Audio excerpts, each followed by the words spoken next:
6개월이 지나간 거예요. 어느덧. 예. 근데 참 감사해요.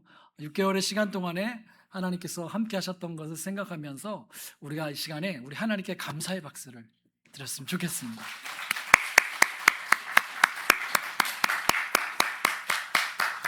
여러분, 그리고 하나님께 감사의 박수를 드린 것뿐만 아니라 그 시간 동안에 나와 함께 해주고 나를 도와주고 지켜주고 또 믿음의 생활을 함께 왔던 우리 가족들, 지체들 옆에 있는 보면서 우리가 감사하는 마음 함께 가졌으면 좋겠어요. 그래서 돌아보면서 함께 해주셔서 감사합니다. 한번 인사했으면 좋겠습니다. 함께 해주셔서 감사합니다. 고맙습니다. 아멘. 사랑하는 여러분, 저는 우리 크리스찬들에게 굉장히 중요한, 너무 소중한 하나님 주신 선물이 뭐가 있는가 생각하면 저는 감사라고 생각해요. 똑같은 시간을 지나가면서 하나님께서 인도하심을 발견하고 바라보고 감사하는 마음이 넘치는 거죠. 그 시간들이 감사로, 후회가 아니라 감사로 살 수 있는 사람들이 그리스도인인 것 같습니다. 그래서 저는 여러분, 오늘 우리가 감사의 마음을 담고 오늘 말씀 앞에 나아가려고 합니다. 자, 그렇게 생각하면 실은 그런데도 우리의 삶에 이 감사를 놓치게 하는 경우가 있는 것 같아요. 언제 놓치게 할까? 근데 저는 오늘 여러분 주보에 보시면 소제목, 설교 소제목이 첫 번째 써놨는데 바로 필요와 필수의 함정에 빠질 때, 그때 우리가 감사를 놓치게 된다, 이런 생각을 해보게 됩니다. 필요라는 것 여러분 아시죠? 내 삶에 필요한 것들 여러 가지가 있죠. 근데 여러분, 이 필요한 것이 더 강하게 우리 안에 마음 잡을 때 그건 필요를 넘어서 필수가 돼요. 이거는 꼭 있어야 돼. 이건 반드시 있어야 돼. 이런 게 이제 필수적인 게 되죠. 어느덧 그 필요를 넘어서 필수에만 우리의 시각이 집중돼요. 이렇게만 돼야 돼. 이런 일은 있어야만 돼. 이것은 꼭 있어야 돼. 라는 게 너무 강해질 때 함정이 될 수 있는 거예요. 그리고 그런 시각으로 우리의 삶을 바라볼 때 제가 어떻게 우리 삶을 바라보냐면 일종의 결정론적 시각으로 나를 봐요. 내 삶을 보고 세상을 바라봐요. 내 삶은 이래야만 돼. 이 결정하고 바라보는 거예요. 다른 방법은 아닌 거야. 받을 수 없어. 이런 일종의 결정론의 가치는 오류가 발생하는 거죠. 그게 더 하나님보다 커지면 그 필수를 확보하기 위해서 구약 성경에는 수많은 우상 숭배의 사건이 벌어져요. 내게 그 필수적인 것만 갖다 준다면 누구에게라도 절을 하는 우상 숭배. 아니, 심지어는요, 구약 성경에 나오는 여러 이방 민족 중에는 자기 자녀를 불에 내던지는 인신 제사까지 해요. 다 이 필수적 사고에 갇혀서 하지 못할 짓을 하는 일까지 벌어진 것을 보게 되죠. 필요라는 것 중요하고 필수라는 것 우리가 생각하게 되지만 거기에 집착하고 갇히게 될 때, 우리의 삶이 묶일 때 이제 그게 함정이 되고요. 근데 그걸 바라볼 때 감사하는 마음은 놓치게 되는 경우가 많아요. 이것도 필요하고 저것도 필요하고 이건 반드시 이런 생각이 더 많아지고 이런 아이템들이 내게 더 많아질수록 우리는 갖지 못한 것들에 대한 생각이 커지고 감사를 놓치게 되죠. 왜 이런 일이 벌어질까 생각해 보니까 예전보다 오히려 더 잘 사는 시대가 되었고 더 풍요한 시대가 됐음에도 사람들이 왜 더 이렇게 감사하지 못할까? 왜 이렇게 스스로 생각하는 필요와 필수가 많을까 생각해 보니까 너무 정보가 많아서 그런 것 같아요. 그래서 우리가 사는 시대는 정보 과부하의 시대라고 말하고 있고요. 그때 벌어지는 것이 뭐냐면 제가 한번 써왔어요. 보여주시겠어요? 둠 스크롤링이라는 게 있어요. 정보가 너무 많은 거예요. 여러분, 스크롤링이 뭐냐면 이제 컴퓨터 키시는 분들 이렇게 마우스로 쓱쓱 내리면 스크린이 밑으로 내려가면서 정보를 읽잖아요. 그를 스마트폰도 이렇게 올리면 이거 다 스크롤링이라 그래요. 근데 이걸 우리가 너무 많이 해요. 그래서 둠이 이게 감옥이에요. 지옥, 감옥. 그러니까 스크롤링 감옥에 갇혀서 우리가 사는 거죠. 너무 많은 정보를, 세상의 모든 사건, 세상의 모든 일을 다 염려하고 다 정보를 얻고 그러고 사는 거죠. 너무 많아서. 여러분, 생각해 보니까 옛날 제가 어릴 때 9시를 생각해 보세요. 밤 9시에는 어떤 일이 벌어졌냐면 제가 초등학교 때 밤 9시에 TV를 딱 보면 두 가지를 봤어요. 첫 번째, 어린이 여러분, 9시가 되었습니다. 잠자리에 들 시간입니다. 제가 초등학교 때 진짜 이거 나왔어요. TV에. 그래서 어린이, 건강한 어린이는, 새 나라의 어린이는 9시면 침대에 가서, 침대는 없었지. 이제 이불 깔고 자라. 이런 게 하나 있었고, 근데 더 중요한 건 9시에 뉴스를 했었어요. 기억나세요? 예전에는 뉴스가 다 9시에 있었어요. 그러니까 실은 우리가 뉴스를 모두가 듣는 시간은 거의 한 번 9시였거든요. 근데 지금은 뉴스를 24시간 들어요. 24시간 우리는 뉴스 정보에 노출되어 있죠. 그래서 근데 그게 이제 제대로 된 뉴스만 있는 거, 정보만 있는 게 아니라 왜곡되거나 과하거나 너무 상업적이거나 심지어는 요즘에 많이는 페이크 뉴스, 거짓 정보들도 많아요. 사람을 자극하는 게. 그런 정보가 전염병처럼 퍼져가서 정보 전염병 현상이 발견. 쟤도 저걸 샀대. 쟤도 저걸 가졌대. 이게 막 전염병처럼 퍼져가니까 누구에게나 다 그런 게 생기는 거죠. 최근에는요, 여러분 AI가 이제 스스로 뉴스도 만들어냅니다. 우리가 명령만을 막 뉴스를 만들어냅니다. 그래서 여러분 얼마 전까지만 해도 이 가짜 뉴스 뭐 이런 현상을 보면서 이런 얘기를 했어요. 무엇이 가짜 뉴스인가가 질문이었어요. 근데 지금은 질문이 바뀌었어요. 무엇이 진짜 뉴스인가? 이게 같은 말 같지만 굉장히 달라진 거예요. 그때는 쭉 보다가 가끔 가짜 뉴스가 있었다는 얘기예요. 근데 지금은 진위를 구별하기가 어려울 정도의 너무 많은 정보가 가공된 인공의 정보가 너무 많이 등장하고 있어서 무엇이 진짜인가를 고민하고 살아야 되는 시대에 온 거죠. 너무 많은 걸 우리가 그렇게 보는 거예요. 둠 스크롤링. 젊은이들은 뭐 많이 보는 줄 아세요? 인스타. 인스타 하시는 분 계시죠? 저는 인스타를 계정만 있어요. 저는 못하겠더라고요, 그거. 근데 이게 친구들 이렇게 보면 인스타 이렇게 찾아가 보면은요, 재밌는 현상이 있는데 다 음식점의 음식 사진, 그 다음에 여행 간 사진, 그리고 어떤 사진, 자기 옷 입은 사진, 이런 게 정말 많아요. 가만히 그거 다 보고 있으면 나도 저기 가야 될 것 같고, 나도 저 음식 먹어야 될 것 같고, 나도 저런 경험 해봐야 될 것 같고, 저런 옷 입어야 될 것 같고, 아까 말한 필수가 하나, 둘, 셋, 넷 너무 많아져요. 비교하면서 스스로가 거기에 자꾸 사로잡히는 게 참 많은 것 같습니다. 여러분 이렇게 정보가 과부하로 너무 많이 주어지면 잘 판단할 것 같죠. 정보가 많으니까. 근데 만드는 현상은 판단이 아니라 염려예요. 이거 다 언제 갖지? 난 이거 가질 수 있을까? 나는 그런 세상, 이 불안한 세상에 안전할 수 있을까? 세상의 모든 정보와 모든 세상의 아이템들을 다 보다 보면 오히려 불안한, 그리고 내 미래는 어떻게 될까? 불확실함, 이런 것들이 더 커지게 됩니다. 꽤 많은 분들이요, 현재가 힘들다라고 말하고 살지만 이런 많은 정보를 접하고 나면 오히려 미래가 더 힘들 것 같다. 미래가 더 불확실하다. 이런 생각에 빠지게 되는 것 같아요. 여러분 이게 참 재밌죠? 돈이 없어서는 아닌 것 같아요. 예전에 비한 우리 사회가 좀 더 잘 살고 아주 없는 건 아닌데 돈이 없어서가 아니라 이미 세상을 그리고 미래를 불안이라고 하는 눈으로 바라보고 있는 거예요.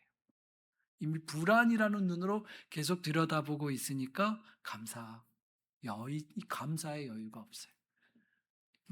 내게 이미 주신 것에 대한 만족할 수가 없고 이 불안함에 대한 생각이 끊임없이 엔진이 되는 거죠.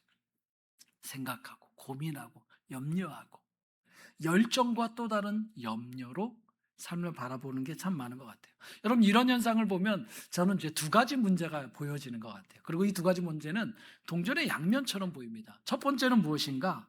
어느덧 우리가 없는 것 중심으로 내 삶을 바라본다는 거예요. 난 이거 없는데, 난 이거 할 수 없는데. 한번 제가 보내드리는데 띄워주시겠어요? 예. 두 가지 문제는 없는 것 중심으로 삶을 바라본다는 거예요. 근데 이 말은 뭐겠어요? 이게 동전의 다른 면을 보면 이미 내게 있는 게 있어요. 이미 내게 하나님께서 허락하신 너무 소중한 것들이 있는데 그것의 소중함과 감사는 놓치고 사는 거예요. 그 긴 시간을 살면서 그 소중한 거 누리지 못하고 감사하지 못하고 없는 것만 쫓아가는 이런 모습이 우리에게 보이게 되는 거죠. 오늘만 그럴까? 저는 예전에도 그랬을 것 같고, 사람이 하나님을 바라보지 못하면 이런 문제에 빠지게 되는 것 같아요. 저는 오늘 우리가 함께 읽었던 마태복음 6장에 예수님은 이 부분에 대해서 우리의 시각을, 마음을 바꿔주기를 원하는 겁니다. 무엇을 보기 원하냐면 우리의 정해놓은 필요와 필수에 갇혀있는 시선을 들어서 우리의 모든 필요를 채우시는 하나님 아버지, 우리의 필요를 공급하시는 그 하나님을 지속적으로 바라볼 것에 대해서, 시선을 전환할 것에 대해서 실은 예수님께서 계속 말씀하고 강조하고 있는 겁니다. 오늘 뭐라 그러십니까? 이런 말씀하셨죠? 너희 몸이 너의 의복보다, 옷보다 더 중요하지 않냐. 이 말이 무엇이겠습니까? 우리는 옷만 보고 있어요.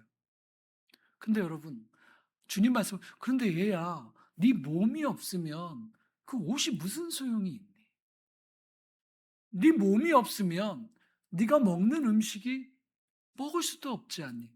너에게 정말 중요한 그 몸은 하나님이 이미 우리에게 주셨잖아요.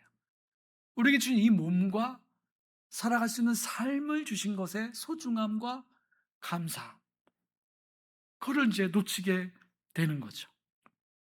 여러분 생각해 보십시오. 옷은 여러분이 살 수도 있고 못 살 수도 있어요. 여행은 여러분이 가실 수도 있고 못 가실 수도 있어요. 음식, 더 좋은 음식 먹을 수도 있고 못 먹을 수도 있어요.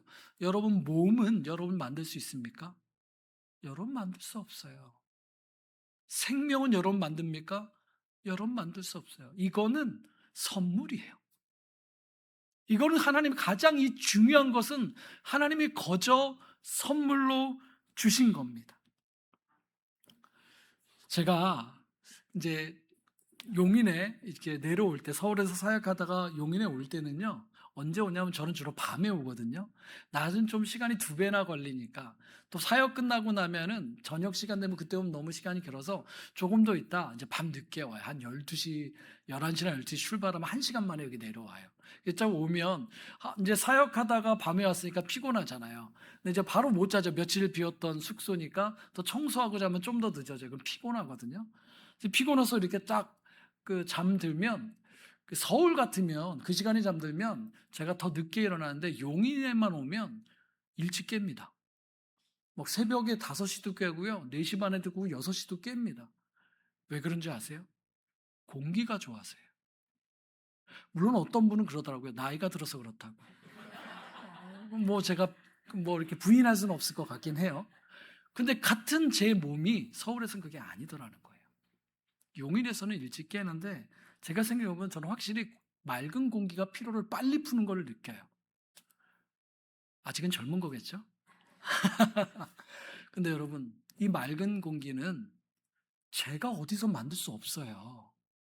이 그 귀한 그 좋은 새벽은 제가 가져올 수 없어요. 사람이 가져올 수 없어요.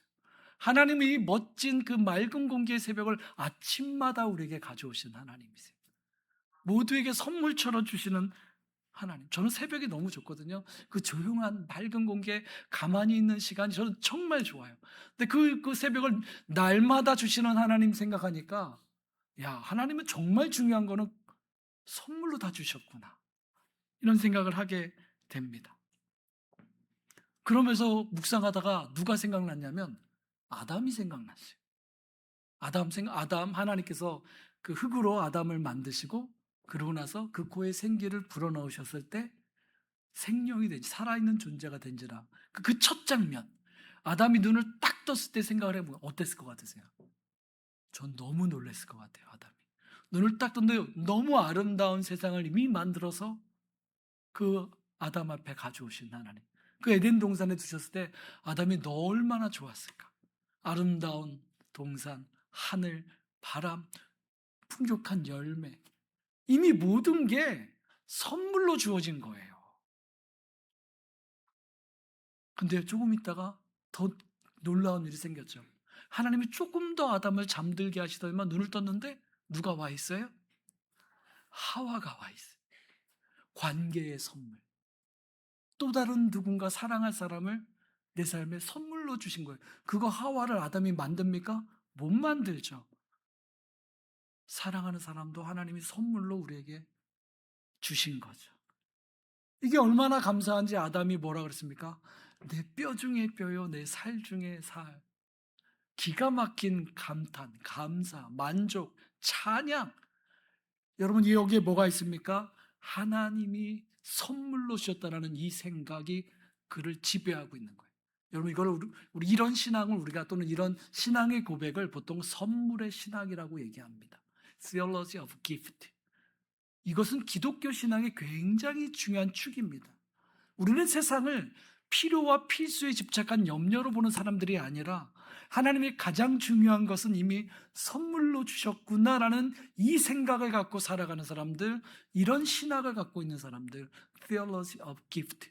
우리는 선물의 신학, 선물의 신앙을 갖고 사는 사람들이라는 거죠. 내 삶, 내 몸, 내 생명, 내 사랑하는 가족은 하나님 내게 다 주신, 내가 얻어서 일해서 얻은 것이 아니라 하나님 주신 선물이라는 것입니다. 여러분 오늘 말씀해 보면 이런 이야기를 주님께서 하십니다.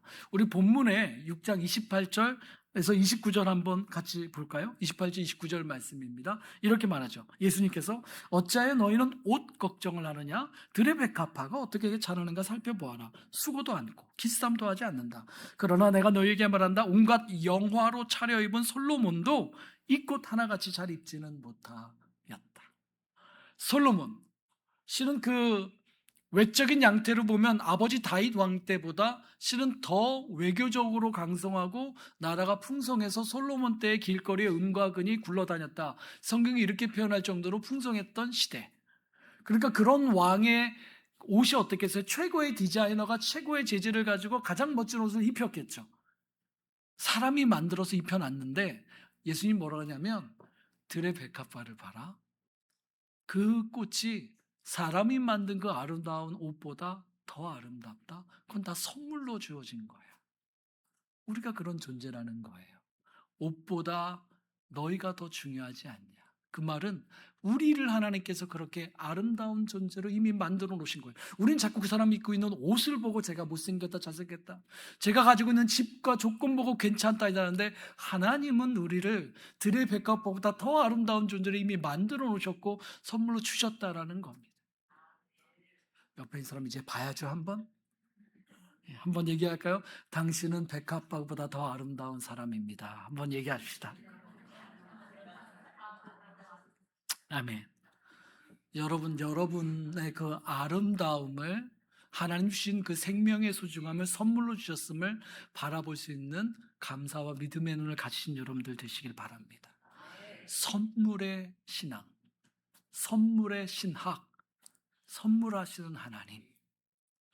여러분 또 한 가지 오늘 본문에서 우리가 발견하는 또 하나의 신앙 고백, 신학은 뭐가 있냐면 구약의 어떤 이야기를 가져와서 표현한다면 만나의 신학이라는 것도 있어요.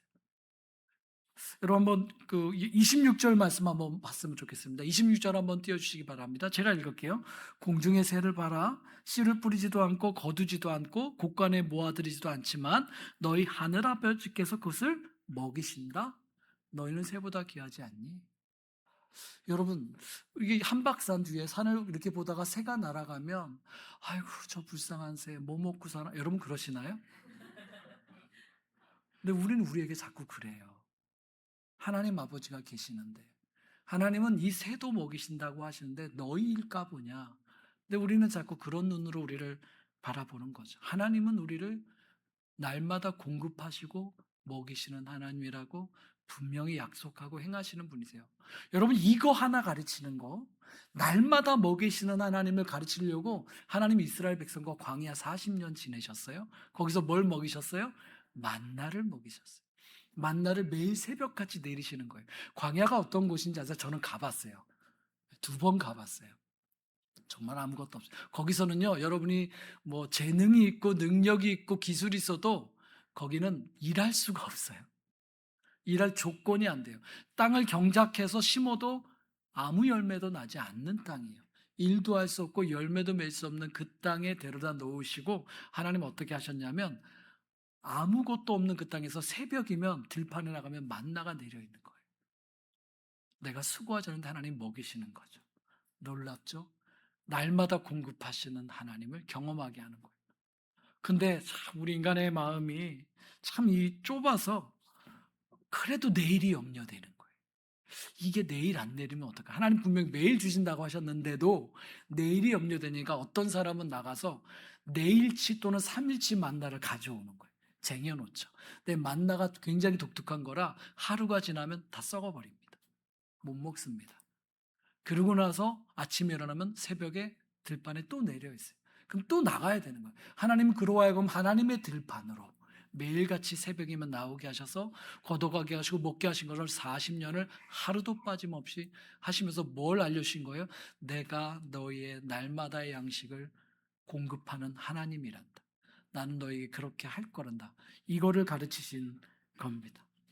여러분 시편 68편 19절은 그래서 이렇게 표현하고 있습니다. 한번 띄워주시겠습니까? 시편 68편 19절 함께 읽겠습니다. 시작. 날마다 우리 짐을 지시는 주 곧 우리의 구원이신 하나님을 찬송할지로다. 아멘. 하나님은 날마다 우리 짐을 지시는 하나님이세요. 아멘. 하나님은 어쩌다가 간절히 기도하는 그때 도우시는 분이 아니라 성경이 우리에게 알려주는 하나님은 날마다의 하나님이에요. 날마다 도우시고 날마다 먹이시고 날마다 동행하시고 날마다 우리의 짐을 지시는 하나님이세요. 우리가 그 하나님을 우리도 날마다 바라본다면 굳이 그 필요와 필수의 짐을 내가 지고 가지 않는 거예요. 거기에 갇히지 않을 수 있는 거예요. 날마다 내 짐을 지신 하나님 바라보면서 그거 하나님께 맡기고 우리는 다른 삶을 향해 달려갈 수 있는 또 다른 삶을 살 수 있는 거죠. 여러분, 우리 주님께서 그렇게 우리에게 이 만나의 영성, 만나의 신학을 가르쳐 주기를 원하십니다. 여러분, 이 신앙을 고백한 또 한 사람이 있습니다. 구약성경 잠언에 보면은요, 잠언 30장에 아굴이라고 하는 사람의 잠언이 시작되는데 거기에 7절과 9절에 보면 이 만나의 신앙이 잘 깊이 녹여 있습니다. 이렇게 말하고 있습니다. 잠언 30장 7절에 9절입니다. 주님께 두 가지 간청을 드리니, 간절한 기도예요. 제가 죽기 전에 그것을 이루어 주십시오. 그러니까 죽기 전에 이루어다니까 얼마나 간절한 기도입니까? 그 내용이 뭔지 아십니까? 대단한 걸까요? 이 기도를 합니다. 허위와 거짓말을 저에게서 멀리하여 주시고 저를 가난하게도 부유하게도 하지 마시고 오직 저에게 필요한 양식만 주십시오. 이게 간절한 기도예요. 이게 간절한 기도예요. 9절, 제가 배가 불러서 주님을 부인하면서 주가 누구냐 이렇게 말하지 않게 하시고, 제가 가난해서 도둑질을 하거나 하나님 이름을 욕되게 하거나 하지 않도록 하여 주십시오. 우리는 그저 기도하면 부해질 것만을 바랄지 모르겠어요. 우리의 필요와 필수가 다 채워지는 것만 구할지 모르겠지만 만나의 신앙을 갖고 있는 신앙인은 그거에 집착하지 않아요. 거기에 빠져서 주가 누구냐 교만해지지 않고, 더 없어 보여서 남의 것 도둑질하는 그런 상황에 빠지지 않고, 주님 저로 가난하게도 부하게도 마시고 오직 필요한 것을 내게 주시면 나는 그 필요한 것을 주님을 날마다 보고 살겠습니다. 그 얘기를 하는 거예요. 나는 날마다 그 나에게 충분히 공급하시는 그 주님을 보며 살겠습니다. 라고 하는 겁니다. 여러분 어떠세요? 이런 기도 하고 싶으십니까? 많이 묵상해 보세요. 여러분 이 신앙을 배우지 못하면 우리는 과한 필요와 필수의 함정에 또는 것이 부족하다라고 하는 염려의 함정에 우리는 사로잡힐 수가 있어요. 이것을 이기는 것은 아굴의 기도가 우리에게 참 많이 도움이 될 것 같습니다. 근데 여러분 그 기도 속에 우리가 뭘 발견한 줄 아십니까? 너무 놀랍게 하나님은 정말 이렇게 신실하게 나를 날마다 돌보시고 먹이시고 내 짐을 지시는구나 발견하면 발견할수록 우리가 그 하나님을 배워요. 나도 하나님처럼 다른 이의 필요를 채우고 싶다. 그걸 제가 몇 주 말씀드렸죠. 우리가 주로 상대하는 대상에 의해서 우리가 만들어진다라고 말씀드렸죠. 다른 이의 날마다의 필요를 채우시는 하나님을 보고 사는 사람은 그의 삶에도 나도 다른 이의 일용할 양식을 채워줄 줄 알고 많이 안 줘도 그의 필요한 것을 향해 나눌 줄 아는 게 우리 안에 들어오는 거. 하나님의 공동체가 만들어지게 되고, 실은 그래서 자기만을 위해 집착하는 사람이 아니라, 창고에는 엄청 쌓아놨는지 모르겠어요. 근데 실은 하나님 보시기에 가난한 사람이에요. 자기 필요한 집착하는. 근데 그런 사람이 아니라 뭐 많이 있지 않아도 그 작은 걸 가지고 다른 사람들을 한 사람 한 사람 챙기는 실은 부유한 사람, 실은 풍성한 삶을 살게 되는 거겠죠. 사랑하는 여러분, 저는 여러분이 이 선불의 신학과 만나의 영성을 배우시는 여러분들 되시기를 바랍니다.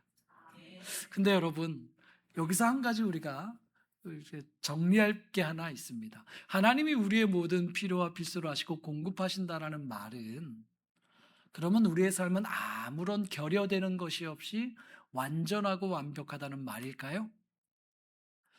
우리 그렇게 생각할 수 있잖아요. 하나님이 다 채우신다고 하니까.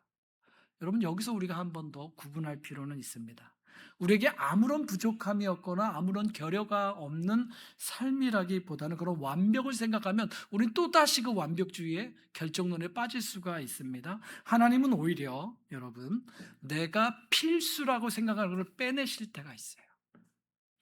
내게 정말 이거 꼭 있어야 되는 걸 하나님 빼내가실 때가 있어요. 빼시는 방법으로 우리의 삶을 실은 더 깊은 하나님의 은혜의 차원으로 이끌어 가실 때가 있어요. 지난주 금요일 날 엊그제 우리 남성부 여성부 기도회 할 때 저는 제 말씀을 야곱에 대한 말씀을 함께 나눴습니다. 야곱의 인생.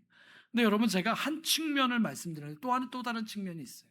어떤 측면이냐면 야곱의 인생을 가만히 들여다보면 실은 꽤 많은 결여가 계속 반복됐던 삶이라는 겁니다.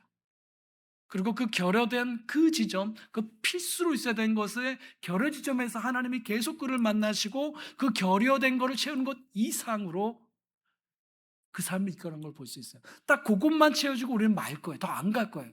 근데 그걸 빼놓으시면 하나님 그 이상의 삶으로 야곱을 이끌어 가셔요. 첫 번째, 여러분, 야곱은요, 가장 치명적인 결여점이 태어난 태생의 조건, 둘째 아들이었다는 거예요. 그 당시에는 모든 권한, 재산, 권리가 첫째 아들에게 갔었어요. 근데 나는 태어나 보니 둘째예요. 야곱 입장에서 보면 너무나 필수라고 생각하는 첫째 아들의 권리가 자기에게는 없었어요. 이게 그 사람을 괴롭혔어요. 힘들게 했었어요. 그래서 결국 형도 속이고 아버지를 속였죠. 근데 야곱에게 뭐가 있었는지 아십니까? 그가 태어나기도 전에 어머니 뱃속에 있을 때 하나님 분명히 약속하셨어요. 첫째가 둘째를 섬기게 될 것이라고. 근데 그게 자기에게는 안 들어오지. 자기 눈에 보면 필수에 집착하게 됐죠. 결국 그래서 아버지와 형을 속이게 됐지만 하나님은 그런데 그 긴 시간을 통해 그는 결국 그 약속을 이루는 삶을 살게 돼요. 하나님 그걸 사용하신 거예요. 그 결여된 지점을. 집도 떠나게 됐죠. 형과 아버지 속에 있으니까 도망가야 됐었어요. 가정을 떠나야 됐었어요.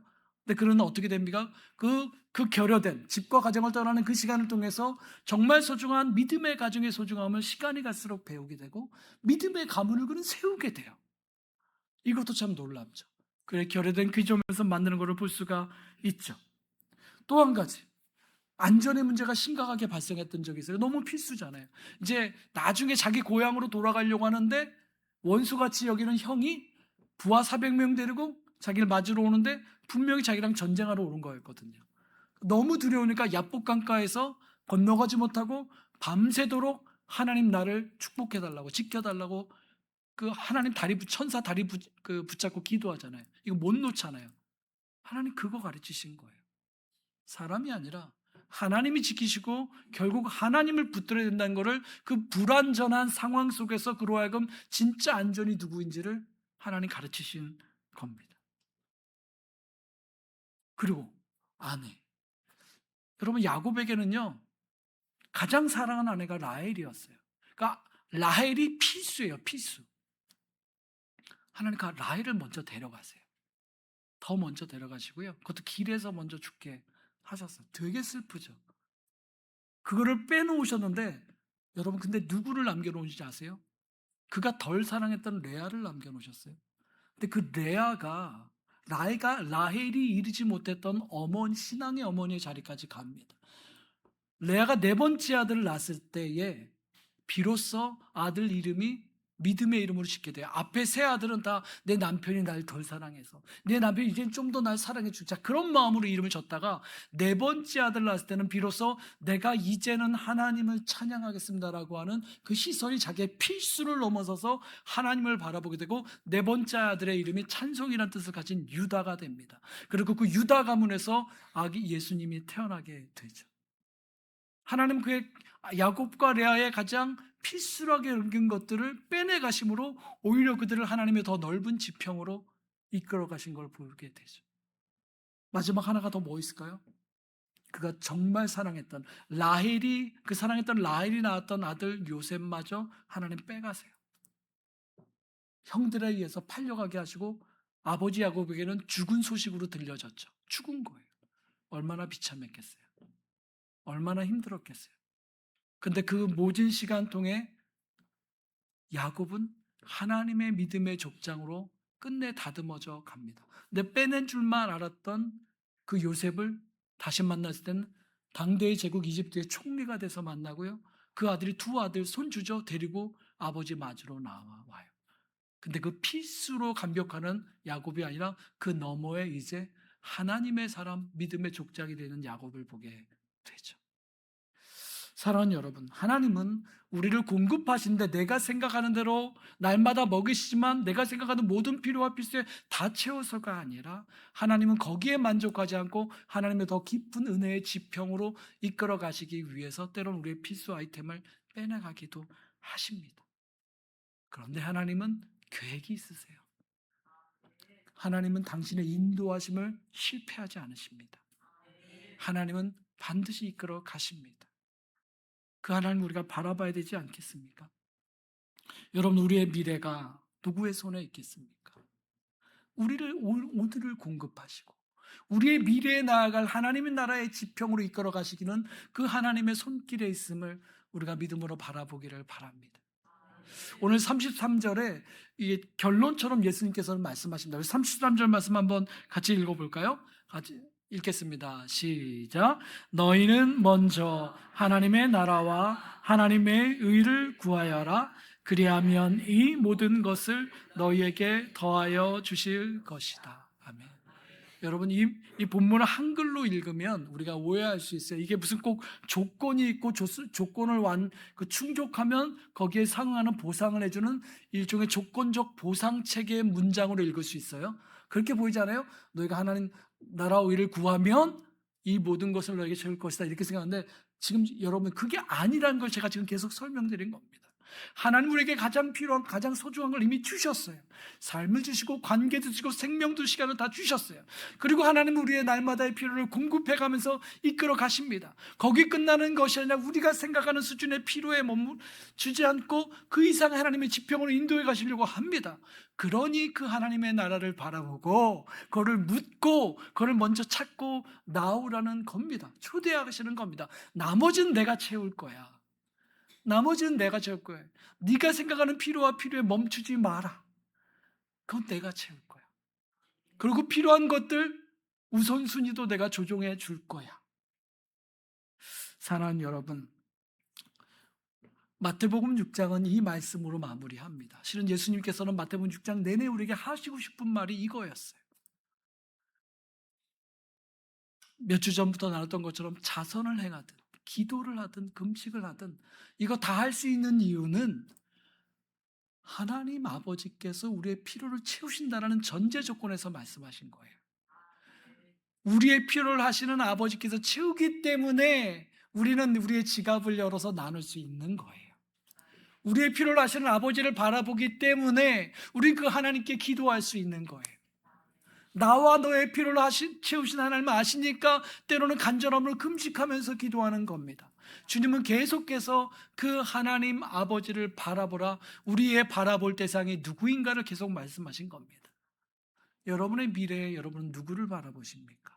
여러분의 손에 능력을 보십니까? 현재까지 갖고 있는 조건을 보십니까? 아니요.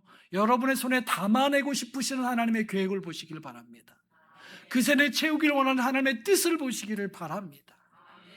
그 손에 하나님 붙잡고 여러분의 내일을 하나님의 손에 맡겨드리는 믿음의 사람들 되시기를 주님의 이름으로 축원합니다. 함께 기도합시다. 이 시간 함께 기도하고 싶습니다. 가장 먼저